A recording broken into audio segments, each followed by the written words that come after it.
হিমন্ত বিশ্ব শৰ্মা চৰকাৰখনে যি নৰেন্দ্ৰ মোদীয়ে ছমাহৰ ভিতৰত 6 জনগোষ্ঠীক জনজাতিকৰণ কৰিম বুলি কৈছিলে আজি এই ৰিপৰ্টৰ জৰিয়তে আকৌ এবাৰ প্ৰমাণ কৰি দিলে যে 6 জনগোষ্ঠীক জনজাতিকৰণ কৰিবলৈ নহয়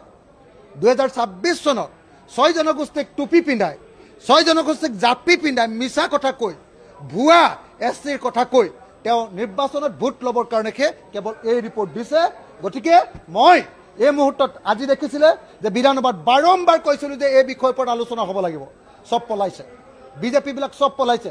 অধ্যক্ষই মানি নললে সব পলাইছে যদি এখন ভাল ৰিপৰ্ট দিলেহেঁতেন তেতিয়াহ'লে কিয় তেওঁলোকে আজি আলোচনা নকৰিলেহেঁতেন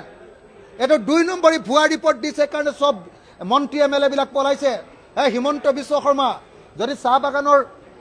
মাটিৰ ক্ষেত্ৰত যদি তেওঁ ইমান উল্লেখ কৰিব পাৰে 6 জনগোষ্ঠীৰ জনজাতিকৰণৰ ক্ষেত্ৰতো তেওঁ জপিয়াই থাকিব লাগিছিলে কিয় আজি পলাই দিলে তাৰ কাৰণটো হ'ল তেওঁলোকে জনজাতিকৰণ দিয়া নাই ভুৱা কৰিছে গতিকে এইটো কথা মই স্পষ্ট কৰি দিছোঁ আৰু শেষত মই আৰু এটা কথা কওঁ কোকৰাঝাৰৰ যি ঘটনা ঘটিছে কোকৰাঝাৰৰ বিটিচি এছেম্বলিৰ ভিতৰলৈ সোমাই ছাত্ৰ ছাত্ৰীসকলে যি প্ৰতিবাদ কৰিছে ইয়াৰ কাৰণে জগৰীয়া সম্পূৰ্ণৰূপে বিজেপি চৰকাৰ এফালেদি এক্সিষ্টিং ট্ৰাইবেলবিলাকক উচতাই দিছে আনফালেদি নতুনকৈ হ'বলগীয়া ট্ৰাইবেলবিলাককো উচতাই দিছে বিজেপি চৰকাৰে দুইফালে উচতাই লৈ এতিয়া বম্বে পাই গৈছে মুখ্যমন্ত্ৰী পলাই দিছে অসমৰ পৰা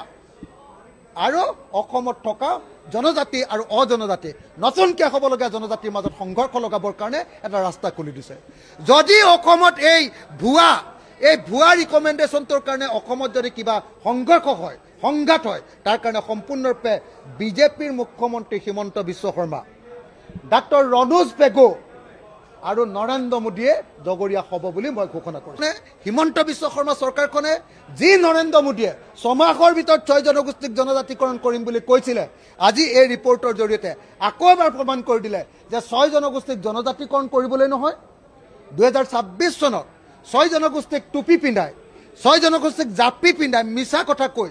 ভুৱা এছচিৰ কথা কৈ তেওঁ নিৰ্বাচনত ভোট ল'বৰ কাৰণে কেৱল এই ৰিপৰ্ট দিছে গতিকে মই এই মুহূৰ্তত আজি দেখিছিলে যে বিধানসভাত বাৰম্বাৰ কৈছিলোঁ যে এই বিষয়ৰ ওপৰত আলোচনা হ'ব লাগিব সব পলাইছে বিজেপি বিলাক সব পলাইছে